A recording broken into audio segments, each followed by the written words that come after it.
Longtemps, j'ai cherché d'où provenait cette force. Cette force qui nous pousse à rentrer dans l'arène.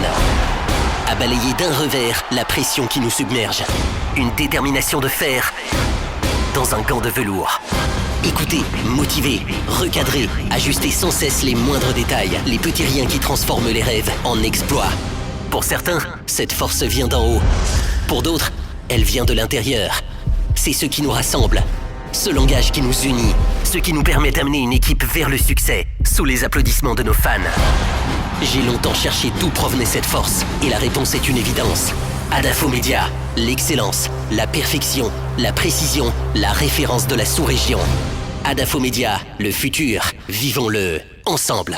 Vous nous écoutez un peu partout en Guinée avec nos antennes régionales bien entendu sur la 99.7 mais à Kankan dans le Nabaya sur la 99 tout court. Merci de votre fidélité.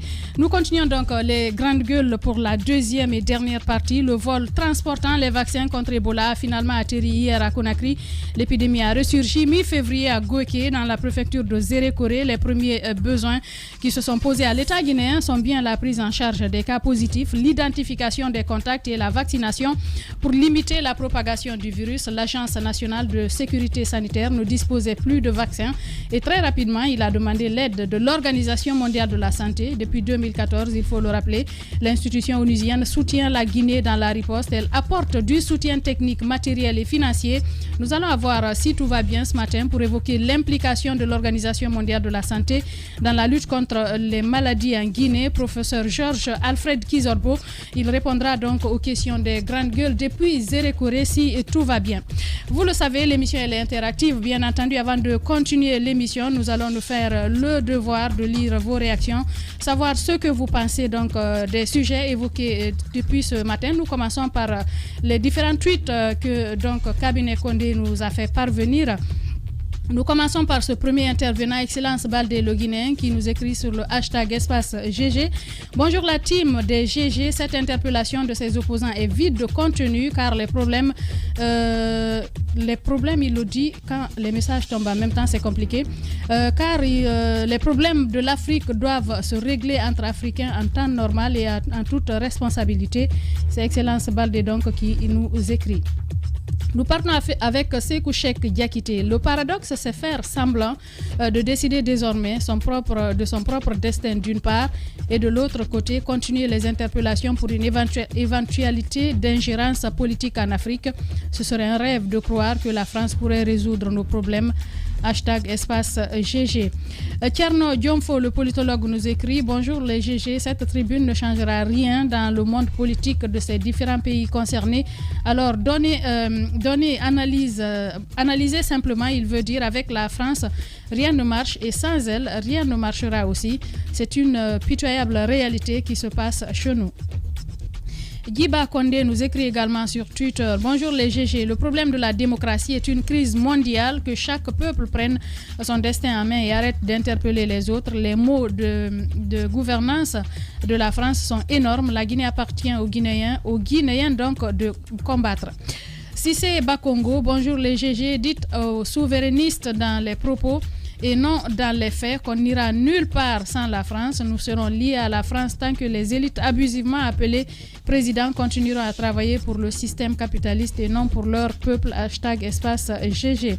Mouktar Kona Diallo nous écrit également sur Twitter: cet appel qu'ont lancé nos différents opposants à la France ne sera à mon avis entendu car j'ai l'impression que celle-ci défend ses propres intérêts et en faisant semblant d'être incapable de finir avec cette dictature africaine, aidons-nous nous-mêmes. Saïkoumar Bolé, bonjour les GG, j'apprécie bien la tribune de cette coalition des opposants qui interpelle la France, mais je pense qu'elle est déjà très bien informée de tout ce qui se passe dans ces anciennes colonies. C'est mieux de compter sur ces peuples africains, il veut dire, que cette France-là. Mamadou Yasso, toujours sur Twitter. Bonjour Diadia et à toute l'équipe. Moi, je pense que c'est une très bonne chose d'interpeller les puissances étrangères, mais la solution est dans les mains de nous, Africains. Quand nous serons prêts à trouver une solution, pour l'instant, nous ne sommes pas prêts, alors assumons-nous. Santigui nous écrit également: bonjour les GG, nos politiques prouvent encore que nous sommes encore sous le joug néocolonial et une aliénation totale. Notre développement politique, économique, social et culturel dépendra de la construction de nos États sous des enseignements africains. Le dernier donc sur Twitter, bonjour les GG, c'est Kaby Sall depuis l'Allemagne. Je suis très fier de vous et je vous regarde tous les jours. C'est vraiment triste et déplorable pour notre pays d'avoir un système qui pense seulement à son propre intérêt. C'est très dommage et ma Guinée mérite mieux. Nous partons donc avec d'autres messages sur d'autres plateformes, bien entendu, pour connaître vos différents avis. Ce premier message, bonjour les GG, c'est Diakaria au Bournombo. Je trouve normal que des opposants brimés dans leurs droits par des dictateurs interpellent la France, qui ne fait plus de la démocratie et le respect des droits humains en Guinée et dans d'autres pays sa priorité.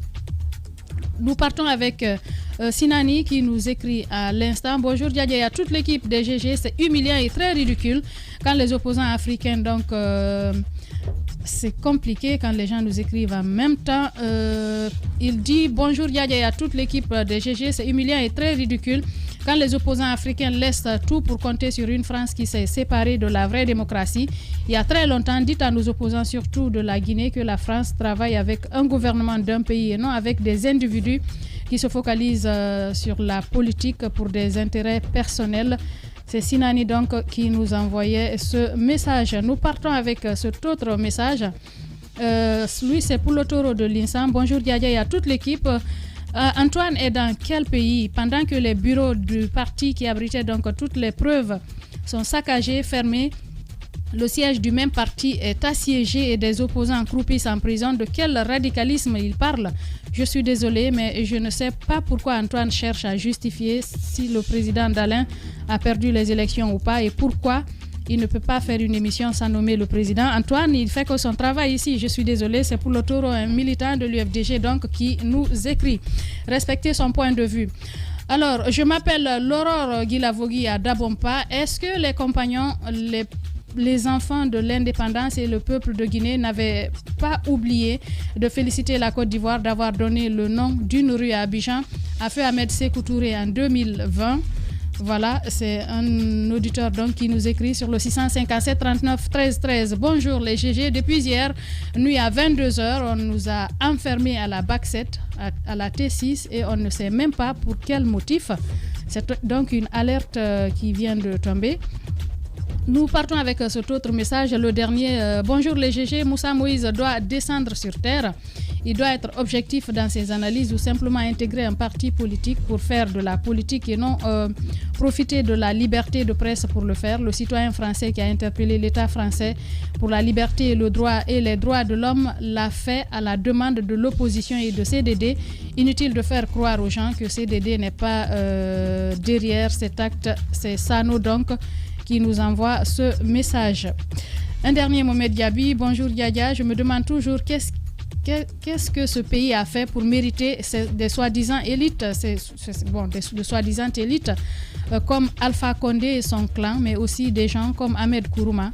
Bon sang, qu'avons-nous fait? So Mouktar qui nous envoie donc ce message, ces auditeurs donc qui n'en finissent pas. C'est vrai que les messages sont très très nombreux, on ne peut pas tous les lire. Merci à vous tous de votre fidélité, merci de continuer à réagir à cette émission. Nous continuons donc l'émission Jacques Lewa Leno. On va parler à présent sport, bien entendu. Notre spécialiste maison nous a rejoint, Paul Fatia Tunkara. Bonjour, bienvenue. Bonjour, bonjour à tous. Alors, il y a des soucis, notamment à la Fédération guinéenne de football, par rapport à la réintégration de M. Diaby. Le débat est parti jusqu'à une instance internationale, notamment le jugement lui est favorable. Il doit réintégrer normalement les instances de la Fédération guinéenne de football, mais tout n'est pas rose là-bas. Tout n'est pas rose au sein de la commission d'éthique de la Fédération guinéenne de football. Tout a commencé par cette décision que le président de l'institution de cette commission a prise, notamment Amadou Tam Camara, cette décision réhabilitant M. Amadou Diaby, qui retrouve ainsi ses fonctions de premier vice-président. Donc il aura passé 1 an 6 mois en dehors de ses fonctions de premier vice-président de la Fédération guinéenne de football. Il a tout simplement exercé son pouvoir discrétionnaire en son article 29 du code d'éthique de la fédération, de cette commission d'éthique, qui lui confère le plein droit de sanctionner ou de lever la sanction d'un quelconque membre au sein de du bureau exécutif ou de la fédération guinéenne de football. Maintenant, c'est le TAS qui a rendu la décision, le tribunal arbitral. Le TAS a demandé, le 13 août 2020, le TAS avait renvoyer cette affaire auprès de la commission d'éthique pour une nouvelle instruction, un nouvel examen du dossier Amadou Diaby. Parce que selon le TAS, il y a 2 conditions qu'il fallait remplir. La première condition, c'est la mise en place du comité de recours qui n'est pas encore installé au sein de la commission d'éthique. La seconde condition, c'est le fait que les témoins qui ont été cités dans ce dossier se sont rétractés. Donc, selon Amadou Tam Camara, il y avait des obstacles juridiques à raison de ces 2 conditions qui n'ont pas été remplies et par conséquent, il se doit de prendre une décision réhabilitant Amadou Diaby. Encore une fois, c'est une décision provisoire. Provisoire en attendant que ces 2 conditions soient remplies, c'est-à-dire que la commission de recours soit installée et que les témoins cités dans ce dossier-là reviennent. Donc il n'y a pas de raison qu'on ne remette pas ce dossier-là sur table lorsque ces 2 conditions-là auront été remplies. Qui doit remplir ces 2 conditions? C'est cette commission d'éthique elle-même qui doit remplir, parce que le TAS estime que la forme a été biaisée et que cela a altéré sur le fond. Par conséquent, il faut reprendre l'instruction, il faut reprendre le dossier, ce qu'elle a voulu faire, ce que cette commission d'éthique-là a voulu faire. Maintenant, si ces 2 conditions n'ont pas été remplies, derrière, on a vu les 7 autres membres de cette commission qui ont jugé unilatéral la décision prise par le président Amadou Tam Camara. Bien, on va recueillir justement le point de vue du président Amadou Tam Camara qui est en direct chez les Grandes Gueules. Les Grandes Gueules. Bonjour, monsieur Camara. Bonjour, Jaya. Allez. Alors merci d'être là. C'est un baptême national. Tu es devenu Djadja de tout le monde. C'est ça. Monsieur Camara, alors sur la question de la réintégration de Amadou Diaby, d'abord, est-ce que finalement on peut dire qu'il a bien entendu réussi là où tout le monde le croyait plongé? C'est vrai que je vous ai lu quelque part la dernière fois où vous disiez il n'y a aucune victoire et puis aucune défaite.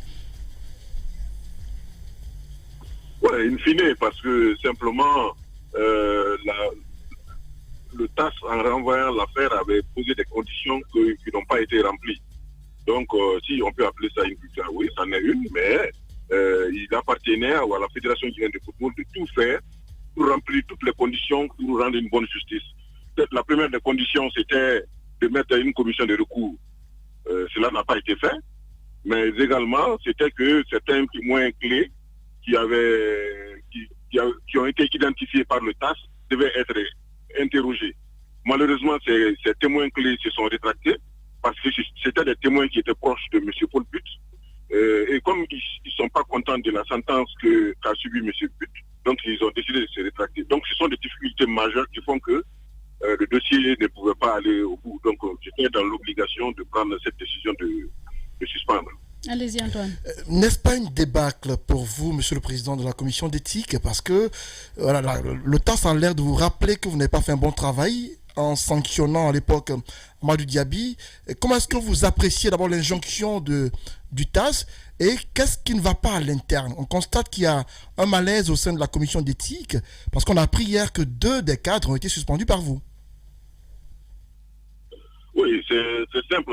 C'est-à-dire que pour comprendre cela, on n'a même pas besoin de faire des études de droit. Une commission d'éthique est un organe juridictionnel, c'est-à-dire elle fonctionne comme un tribunal.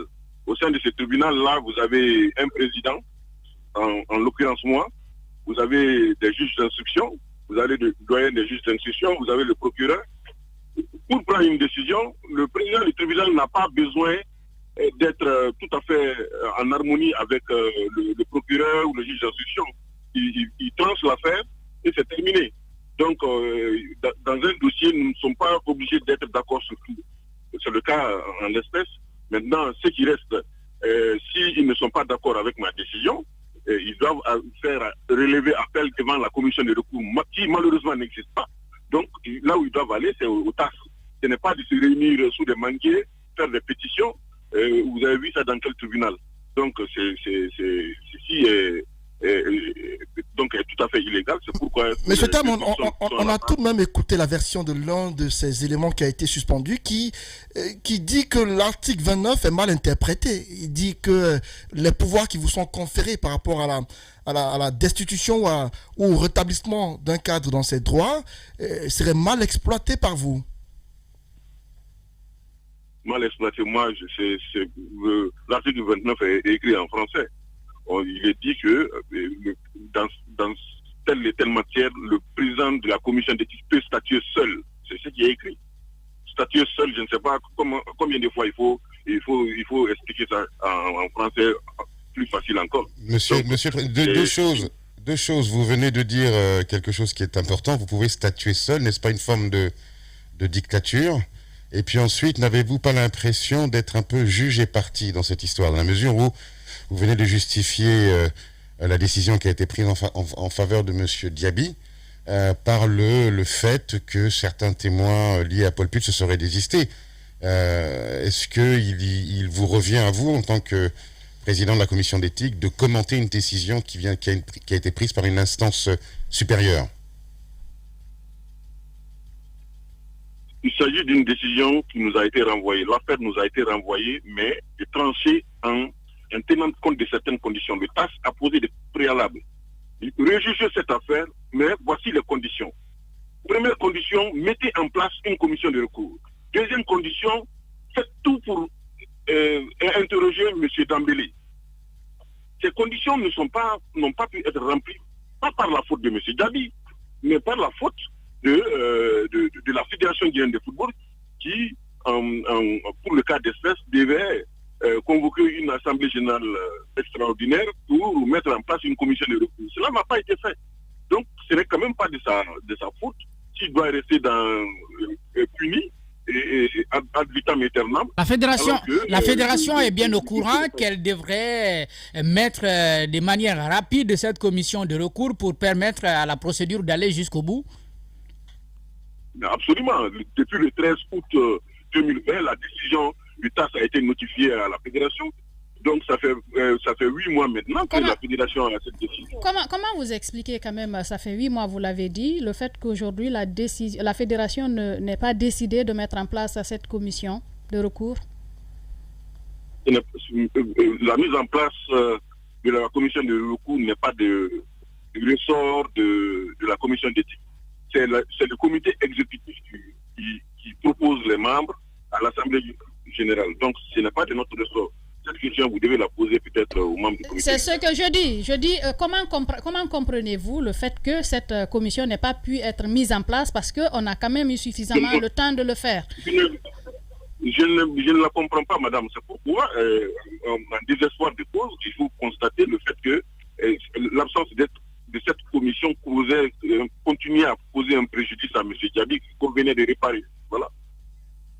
Allez-y, Antoine. Parlant de rejugement, monsieur Tam, est-ce que le fait que le TAS vous interpelle sur votre rôle dans le premier jugement, n'est-ce pas une façon de dire que vous avez fait un mauvais travail?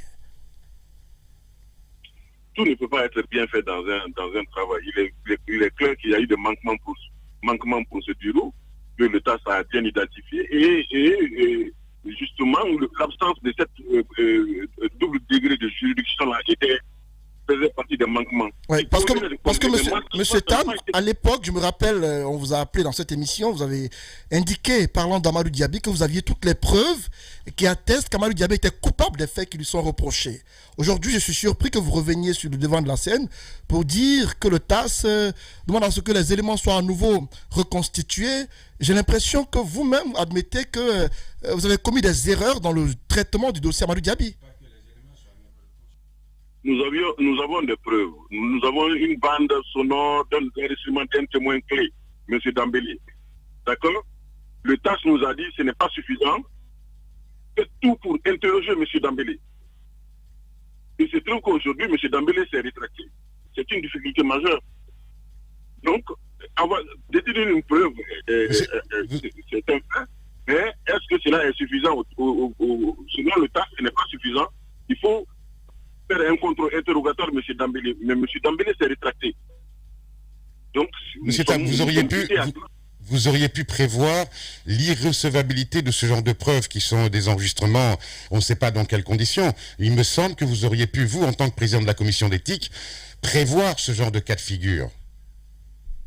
Monsieur, en matière de justice du football, les enregistrements sonores sont des preuves.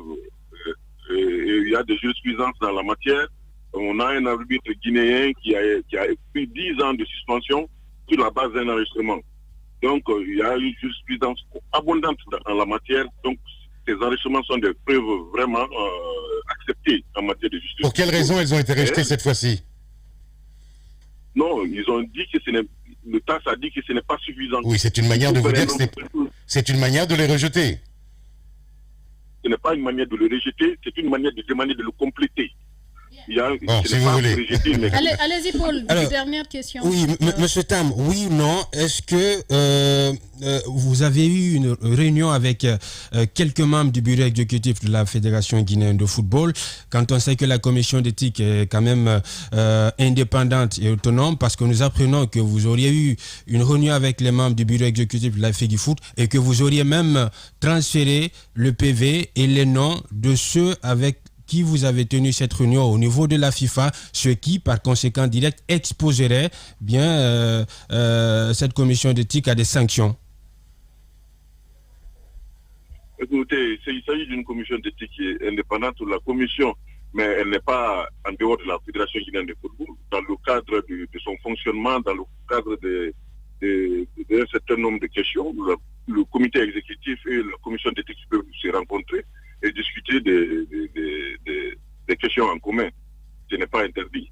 C'est vrai que nous sommes indépendants, mais il y a une seule caisse à la Fédération guinéenne de football. Et en l'espèce, cette caisse est tenue et gérée par le comité exécutif. Donc, lorsqu'il y a des matières comme ça, aux implications financières, il faut bien qu'on rencontre ceux qui gèrent la fédération pour qu'on en discute. Cela ne peut pas se faire au téléphone. Estimez-vous aujourd'hui que M. Diaby est lavé de tout soupçon? Et si tel n'était pas le cas, allez-vous justement procéder à une forme de recours? Il s'agit d'une décision provisoire parce qu'il y a des écueils qui existent pour le moment. Si ces écueils sont levés, la procédure va reprendre. Ce n'est qu'une suspension. Donc, mais en attendant, il est rétabli dans ses fonctions.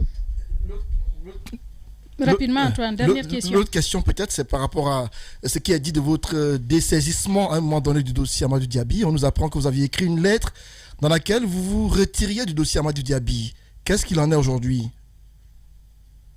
J'avais écrit effectivement pour me mettre en l'écart du dossier, mais avant de prendre une quelconque décision, j'avais encore écrit pour dire que c'est moi qui volontairement m'étais mis à l'écart. Je reprends la conduite du dossier parce que je ne suis pas satisfait de la manière dont le dossier est conduit. Donc j'ai encore écrit, si on était honnête avec vous, on vous aurait montré aussi la deuxième lettre par laquelle j'ai dit que je reprends la conduite du dossier. Amadou Tam Camara, président donc de la commission éthique de la Fédération guinéenne de football. Merci d'avoir répondu aux questions des grandes gueules. Les grandes gueules sur Radio Espace Guinée. Les GG pensent comme JMJ. Une presse libre se voit dans la rue. Et la rue voit vraiment si la presse est libre. Cette dialectique sociale est la levure de la démocratie. JMJ.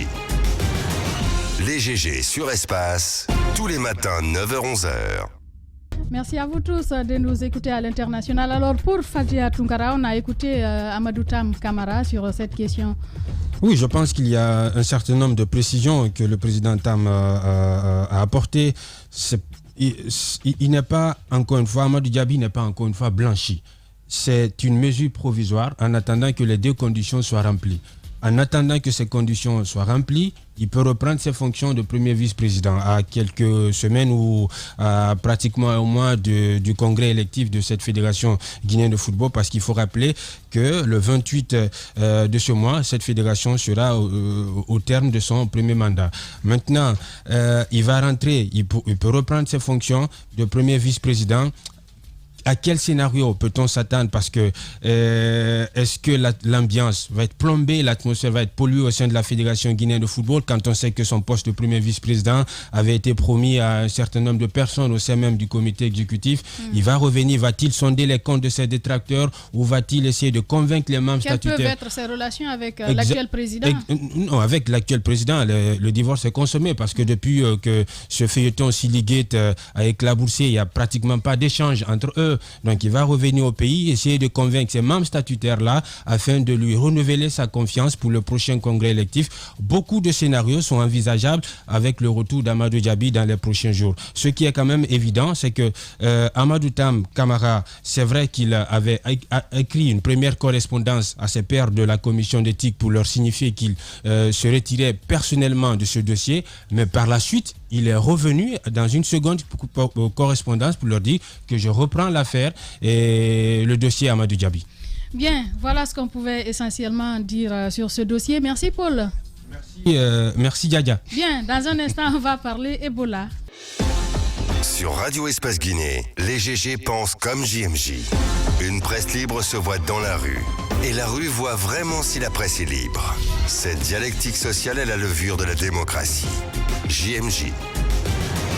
Les GG sur Espace, tous les matins 9h-11h. Vous le savez, le vol transportant les vaccins contre Ebola a finalement atterri hier à Conakry, hier aux environs de 19h à l'aéroport international Conakry-Bessia. L'épidémie a ressurgi mi-février à Gouéké, dans la préfecture de Zérékoré. Les premiers besoins qui se sont posés à l'État guinéen sont bien la prise en charge des cas positifs, l'identification des contacts et la vaccination pour limiter la propagation du virus. L'Agence nationale de sécurité sanitaire ne disposait plus de vaccins et très rapidement, elle a demandé, on parle de l'agence, elle a demandé l'aide de l'Organisation mondiale de la santé. Depuis 2014, l'institution onusienne soutient la Guinée dans la riposte. Elle apporte donc du soutien technique, matériel et financier. Nous allons avoir ce matin, si tout va bien, bien entendu, l'implication. Nous allons avoir au bout du fil Georges Alfred Kizerbo, c'est le représentant de l'Organisation mondiale de la santé ici chez nous en Guinée. Et donc, Jacques Léwa Leno, on a suivi cette actualité hier du côté de l'aéroport. Nos reporters étaient déjà sur place avant 19h. Finalement, nous avons ces vaccins. Oui, ces vaccins sont arrivés, ce qui est quelque chose de finalement de très bénéfique pour nos populations de Zérékoré et peut-être que pour l'ensemble, parce que ceux qui voudront prendre, n'est-ce pas, ces vaccins-là, pourraient, n'est-ce pas, les prendre. Donc il y a eu quelques difficultés. Ce qu'il faut déjà rappeler, il y a bien entendu ce nuage de poussière qui était sur le ciel de Conakry le week-end. Alors le vol n'a pas pu atterrir, il a été du côté de Dakar. Finalement hier il a atterri et ce matin on était en train d'organiser, n'est-ce pas, le départ de ces vaccins pour Zérékoré. Il était prévu dans un premier temps l'arrivée autour de 9h30 parce que on avait compté sur un vol du PAM, Programme alimentaire mondial, pour les déposer. Je crois ce qui n'a pas été possible dans la matinée. Donc finalement notre vol aurait été affrété. Donc aux dernières nouvelles, on disait que le vol devrait arriver en Zérékoré autour de 10h30. Donc je crois que c'est maintenant le cas, si on peut le vérifier sur le terrain. Déjà, ces vaccins sont un élément. Maintenant, il y a l'identification des contacts qui est aujourd'hui un véritable problème parce que nous étions en train de le dire hier. À partir du moment où l'épidémie n'a pas pu être maîtrisée dès le début parce que l'ANSS ne s'est pas bougée à temps, peut-être que ce n'est pas sa faute, elle n'avait pas encore la bonne information par rapport à la situation qui prévalait à Gouéké. Donc les gens se sont déplacés et aujourd'hui l'identification l'identification des contacts tourne autour de 3 endroits principalement, c'est Goueke, Nzerekore et ici à Conakry. Alors qu'il y a beaucoup d'endroits qui ont pu enregistrer, n'est-ce pas, les arrivées de quelques citoyens comment on appelle ça, en provenance du sud de la Guinée. Donc l'autre nouvelle, c'est qu'on nous apprend, c'est la NSS, le cas qui avait été signalé positif du côté de l'Hérault. C'était suspect, donc ce n'est plus un cas, donc c'est négatif désormais. Donc ça, c'est quelque chose aussi qu'on peut noter comme bonne nouvelle dans ce début de riposte d'Ebola. Oui, et la dernière nouvelle, il faut le dire, l'avion a effectivement quitté Conakry parce que c'est un communiqué de l'ANSS qui vient juste de tomber et qui dit que l'opération de vaccination, d'abord après la présentation du vaccin aujourd'hui à l'hôpital de Nzerekore, l'opération va commencer du côté de Goueke précisément et ensuite suivra Nzerekore Centre, et les personnes éligibles à cette vaccination sont les contacts des malades d'Ebola et leurs contacts. Et pour la zone de Conakry, un lancement sera fait dans la commune urbaine de Dubreka. La vaccination est gratuite et les bénéficiaires recevront une carte de vaccination à cet effet. C'est le dernier communiqué de l'ANSS qui vient de tomber juste après le départ de l'avion.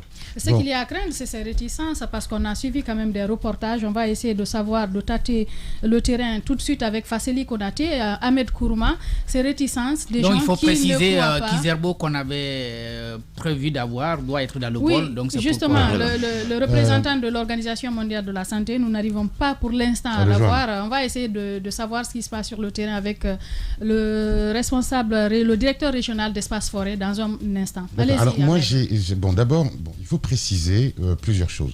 Le vol qui a été affrété hier a été affrété par la société UMS, donc Fadi Wazni, il faut le remercier. Toutefois, ça me pose moi un problème.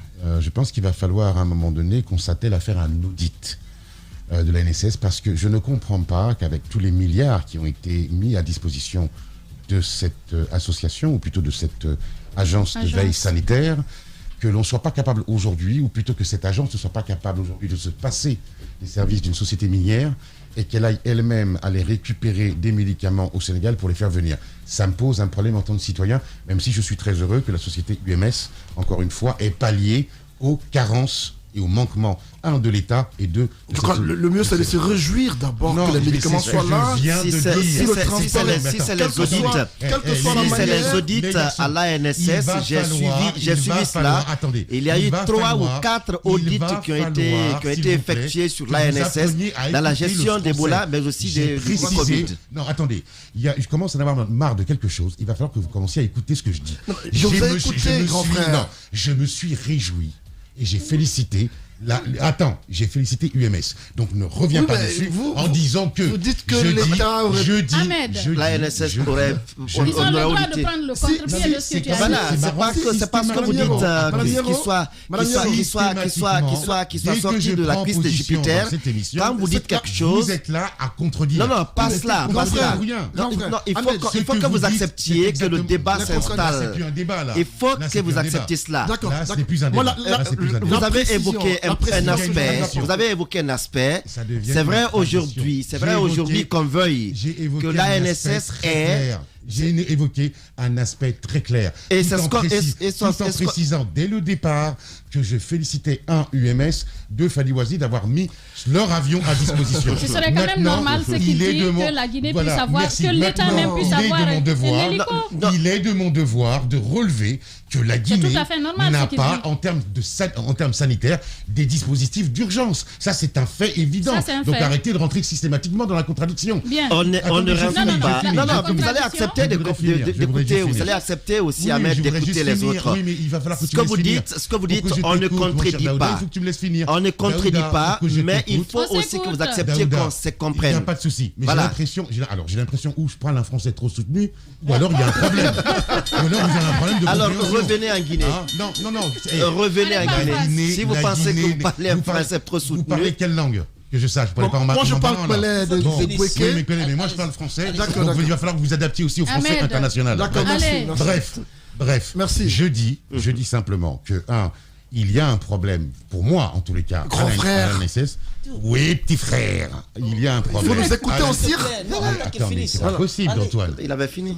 Non, j'ai pas fini, tu décides en plus à ma place. Très bien. Bon, donc, je disais, j'en perds mon latin, je disais que pour moi, il y a un problème dans cette histoire, c'est que, l'État de l'ANSS ne soit pas capable de réagir en termes d'urgence, parce qu'on parle d'urgence. L'Ebola, c'est une urgence aujourd'hui, que l'État, et donc par l'intermédiaire de cette veille sanitaire, ne soit pas capable de réagir rapidement et qu'on soit obligé de faire appel à une société minière pour aller chercher ces médicaments-là. C'est vraiment dommage, ça relève d'une carence, parce qu'il y a quand même eu des millions qui ont été donnés aujourd'hui à la Guinée, et il va falloir qu'on nous dise où sont passés ces millions. Et là, je suis d'accord avec Ahmed. Merci. Allez-y, Daouda. Vous êtes bien d'accord avec Ahmed, mais il faut aussi s'informer, il faut aussi chercher à savoir les millions de dollars dont on parle, quelles étaient les destinations, pourquoi ça a été donné. Vous avez travaillé à ça n'a pas été... l'ANSS? Non, pas que j'ai travaillé, c'est pas que lui aussi, il a travaillé à l'UMS qu'il félicite Wazni quand même. Non, en fait, l'idée- Alors, ce n'est pas le qu'on problème, travaille, c'est- ce n'est pas parce qu'on a travaillé à Daouda. l'ANSS ou on a travaillé dans une structure qu'on doit connaître les Il informations parle de de là-bas. la réactivité de l'État par rapport à C'est une ce que je suis situation en train de d'urgence. dire, c'est ce que je suis en Il devrait y train avoir des d'expliquer. moyens. Êtes-vous C'est ce d'accord que qu'il je suis devrait y en train avoir des moyens? d'expliquer, mais vous me posez la question si j'ai travaillé à l'ANSS. Bah, vous Ce n'est connaissez cette émission. Non, non, Vous répondez si vous avez travaillé là-bas Non, ou pas. non, vous la n'avez haute pas aiguille. posé cette question si j'y ai travaillé. Parce que autant que nous sommes dans ce studio, nous parlons des structures, ce n'est pas forcément qu'on y a travaillé, mais on s'y est intéressé par moment pour avoir des informations.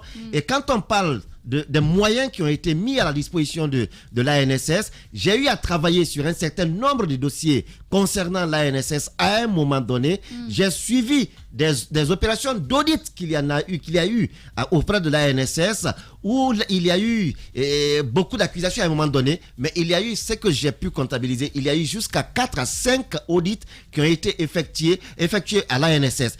Dire qu'il y a eu des millions qui ont été déployés pour accompagner l'ANSS, c'est une réalité. C'est une réalité. C'est une réalité qu'il y a eu beaucoup de millions de dollars qui ont été décaissés pour accompagner la Guinée à travers l'ANSS. Mais est-ce que dans ces aides, il a été prévu qu'il y ait un avion pour des cas comme ça? C'est une question qui se pose. Et le matériel roulant qui est mis à disposition de l'ANSS, on ne donne pas l'argent à l'ANSS. Va acheter tel nombre de véhicules. Ce sont des matériels qu'on vient mettre à la disposition de l'ANSS.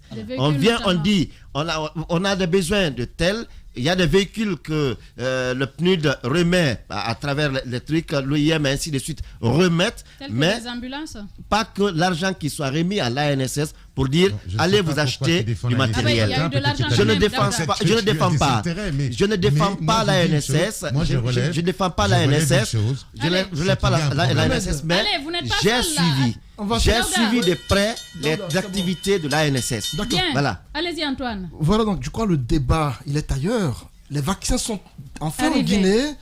Il faut qu'on s'en félicite. Qu'on se félicite que les vaccins soient là, qu'on remercie l'État d'avoir envoyé ces vaccins-là et qu'on voit l'ANSS à l'œuvre en train de vacciner nos populations à l'intérieur du pays. C'est ça le vrai débat.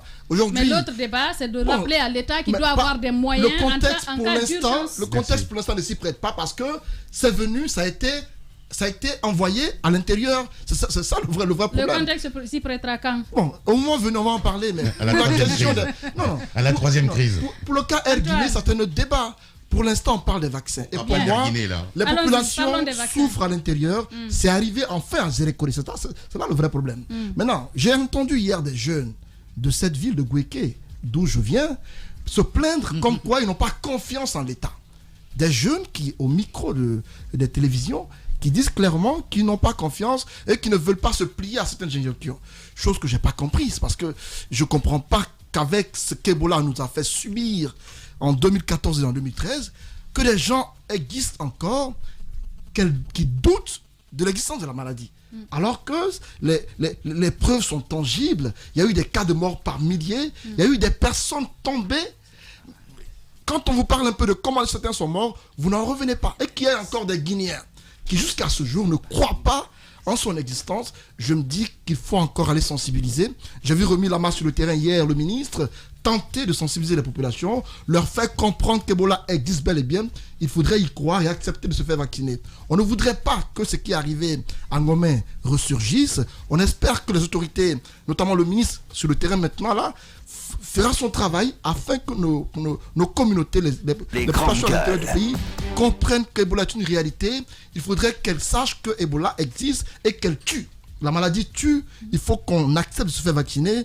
Ça y va de notre santé à nous tous et il faut qu'on préserve des vies. C'est pourquoi le vaccin est présent en Guinée. J'espère que mes parents de ce côté vont accepter la vaccination. C'est important pour la vie de tout le monde. Oui, mais tu ne vas pas parler en langue ici aujourd'hui. Non, pas du tout. Alors, je rappelle qu'on n'arrive pas à joindre Fasseli Konaté non plus, certainement peut-être qu'ils sont sur le terrain, et non plus le représentant de l'Organisation mondiale de la santé. À quoi faut-il s'attendre, Moussa Moïse, sur le terrain? En tout cas, on a vu la réaction du ministre qui estime que finalement, après la sensibilisation qui a été faite de ce côté, les populations peuvent accepter de se faire vacciner. Je pense qu'avec Ebola, il devrait y avoir moins de problèmes sur le terrain. Parce qu'Ebola a quand même sévi déjà chez nous, a déjà fait beaucoup de victimes. Et puis, on parle de 3000 lors de la première vague. Ouais. Et lors lorsqu'on a trouvé les vaccins, les premières personnes qui ont accepté de prendre ces vaccins-là, donc ces premières personnes sont dans le corps médical. Sakoba Keita s'est lui-même prêté à cet exercice. Il a pris le vaccin et Sakoba Keita est encore vivant parmi nous. Je ne pense pas qu'il ait communiqué sur un quelconque effet secondaire suite à l'inoculation de ce vaccin. Donc je pense qu'à ce niveau, il devrait y avoir moins de problèmes sur le terrain. Mais qu'à cela ne tienne, la sensibilisation doit être de mise. Et les fils du pays qui ont tenu une réunion, Fassili nous le disait hier, en Zérekoré pour être déployés sur le terrain, ces fils du terroir peuvent jouer un rôle très important. Le geste de UMS est à saluer. C'est vraiment un acte patriotique. En ce moment, mais on ne peut pas mettre cela sur la tête de l'Agence nationale de sécurité sanitaire parce qu'elle n'a pas le budget qu'il faut pour cela. Mais l'État, oui, on peut questionner l'État sur l'inexistence d'une société de transport aérienne, civile. Il n'y en a pas dans notre pays. C'est vrai, je vais d'ailleurs reparler de l'Agence guinéenne de l'aviation civile, peut-être avant la fin de la semaine, parce qu'il y a du nouveau de ce côté. Mais nous n'avons pas une seule société de transport public dans le domaine de l'aviation civile. Il n'y en a pas. Et quand il y a un tel vide, face à de telles urgences, si vous n'avez pas une société qui soit incline à entendre le cri du cœur d'un gouvernement qui donne un petit avion pour aller chercher ce matériel aussi capital, aussi vital pour le pays, mais c'est la catastrophe. Mais c'est quand même une société privée organisée qui réussit à faire cela. Vous avez des privés, c'est la question que je et vous place pose. de l'État, c'est ça qui me Voilà, tue. vous avez des sociétés quand même qui des hommes d'affaires comme Antonio Soare et qui à un moment donné se sont associés avec d'autres. L'État lui-même est partenaire dans le projet pour ouvrir Guinée Airlines. À ce jour, on ne sait pas où est-ce que tout cela se trouve, ce projet-là. Je trouve qu'il faut vraiment questionner notre État là-dessus. Moi, ça me fait très mal que ce soit qu'on n'ait pas de compagnie publique dans ce domaine. Quand vous posez des questions à l'État, on dit mais allez-y questionner Cellou Dalein Diallo, allez-y voir. C'est révolu tout ça. Il faut qu'on avance et qu'on comprenne que voilà, dans les autres pays ça s'organise. Ce que je dis simplement, et là où j'alerte vraiment nos compatriotes, c'est moi ça me pose un problème en tant que citoyen de savoir que dans ce pays, il n'y a aucune structure capable de secourir en un temps record, ce qui se fait partout dans le monde, des populations qui sont en détresse. Alors, encore une fois, on salue le geste du MS, on salue Fadiwazi, merci beaucoup, mais l'État est aux abonnés absents en ce qui concerne la veille sanitaire, en ce qui concerne le secourisme. Mon cher Daouda, l'État est aux abonnés absents. Voilà, c'est aussi simple. C'est dommage. Je donne rapidement une chose, c'est que, vous savez, je le disais et j'insiste là-dessus. Si Ebola, qui a sévi ici en 2014, revient de nouveau, ça veut dire que cette maladie peut encore revenir demain, 5 ans ou 10 ans plus tard. Donc on doit se préparer. Et je pense que le plus urgent dans tout cela, c'est que la Guinée soit capable, avec l'aide bien entendu, Ahmed Kourman, de nos partenaires tels que la France, tels que l'Union européenne, que la Guinée puisse comprendre que l'urgence, c'est d'avoir sur son territoire des laboratoires capables de fabriquer ces vaccins-là. Il faut vraiment qu'on est là, parce que on ne sait pas à quel moment cette maladie peut ressurgir si on finit de la vaincre cette fois-ci. Est-ce qu'on va encore se tourner vers l'ambassade des États-Unis? Ils vont nous apprendre encore que le stock de vaccins sur place est périmé, qu'il va falloir donc attendre que d'autres stocks nous viennent de l'étranger. Mais ça peut tuer combien de personnes en ce moment-là? Je trouve qu'il faut il faut préparer déjà l'avenir, mettre en place un planning, et de telle sorte que nous puissions avoir ici dans notre pays, nous avons des chercheurs avec un peu de moyens et un peu de diplomatie qui peuvent avoir la connaissance de la matière grise, qui peuvent avoir cela pour nous sortir ici, sur notre territoire, des vaccins capables donc de protéger nos populations contre allez-y Jacques, pour terminer. On n'aurait même pas dû connaître quand même ces difficultés. Et là, à ce niveau, au-delà du vol pour lequel Ahmed se plaint, moi, vraiment, les laboratoires, même pour détecter aujourd'hui Ebola, moi, quand j'ai vu la dernière fois que nous étions obligés d'envoyer d'abord du côté de Dakar pour s'assurer que les résultats de Guékédé et de Conakry étaient des résultats vrais, je me dis, mais nous sommes encore très limités. Et on ne sait pas ce qu'on fait de nos centres de recherche. Je sais que du côté de l'enseignement supérieur, on fait plus dans l'enseignement que dans la recherche scientifique. Mais il va falloir quand même que l'État puisse songer à cette réalité. Parce que nous connaissons beaucoup de maladies ces derniers temps. Et puis, Ebola certainement a érigé domicile chez nous. Si nous devons continuer à compter sur les autres, à un moment donné, les autres vont nous dire débrouillez-vous. Et nous n'aurons rien pour, n'est-ce pas, nous débrouiller. Jacques Lewalé, on va donc boucler avec ce message de notre collègue Babila Keita qui nous écrit: soyons d'accord avec Ahmed sur ce point. L'État était censé pouvoir trouver un vol à ses frais que de tendre la main à une société. On ne peut pas continuer à être des éternels demandeurs. Donc Mamoudou Babila Keita qui nous envoie ce message. Un deuxième message avant de terminer. Bonjour madame, je pense que c'est une alerte par rapport à la mairie de Ratoma. Bonjour Diadia et bonjour à tous. C'est Bobo Gonkou qui vous écrit depuis Conakry en écoutant certains journalistes de ma Guinée. Je comprends parfaitement ceux qui disent que ce pays est détruit par ses propres soi-disant intellectuels. C'est donc votre avis. Je prends un dernier avant de partir. Donc Alpha Moussaya Makadiabi qui nous écrit également. Alpha Moussaya Makadiabi, bonjour Madame Yero et à toute l'équipe. Ma déception est grande ce matin. Vous avez passé 50 minutes avec un seul sujet et en 50 minutes, les auditeurs n'ont rien compris et rien appris. Bon, c'est votre analyse Makadiabi. D'autres par contre ont apprécié donc ce passage. Aboubakar Big Up Kaba, bonjour Madame Yero et à toute l'équipe. Une opposition n'est pas celle qui a une force de destruction, mais plutôt celle qui a une force de proposition et le sens d'une critique objective. Et à mon avis, c'est une déduction erronée de croire qu'en Guinée, qu'il n'existe qu'un opposant. Très bonne journée à vous. Voilà, c'est sur ce dernier message qu'on boucle ce numéro des Grandes Gueules. Merci à vous tous qui nous suivez un peu partout dans le monde. Merci à Mamoudou Kondé qui a réalisé cette émission du côté de la régie, bien entendu, Alassane Diallo, Nalaï Sidibé, Mafata Sano, mais aussi à Vladimir Poutine, à Cabinet Kondé, à Mohamed Gabi, le doyen, à Régie Les Sons du côté de la radio. C'était un plaisir de vous servir. À demain pour un autre numéro.